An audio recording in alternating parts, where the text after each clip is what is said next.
श्री शिवाजी क्षीरसागर, वय 80 वर्षे, सोलापूर येथील रहिवासी.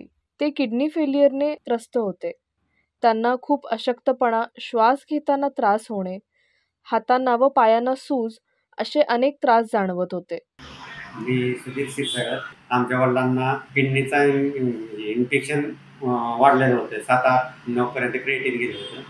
त्यांचं डॉक्टरांनी डायलिसिस करायला सांगितलं होतं. जुन्या रिपोर्टनुसार त्यांचा क्रियाटिनिन स्तर 8.5 इतका वाढला होता. परिस्थिती खूप गंभीर होती आणि डॉक्टरांनी त्यांना डायलिसिस करणे आवश्यक असल्याचे सांगितले होते. मॉडर्न होमिओपॅथिकचं मित्रांनी आमचं माहिती दिली. डायलिसिस करता करता मॅडमनं हमी दिल्यामुळं आम्ही मॉडर्न होमिओपॅथिक करून औषध चालू केलं. वडिलांचं वय आता 80 वर्ष आहे. 4 वर्ष झालं औषध चालू आहे. सगळा रिझल्ट नॉर्मल आहे.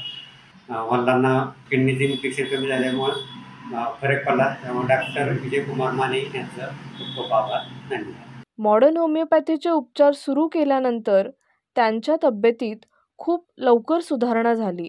25 डिसेंबर 2024च्या रिपोर्टनुसार त्यांचा क्रियाटिनिन स्तर 3.5 पर्यंत कमी झाला. गेल्या 4 वर्षांपासून त्यांना डायलिसिसची आवश्यकता भासलेली नाही आणि मॉडर्न होमिओपॅथीच्या उपचारांमुळे आनंदी जीवन जगत आहेत.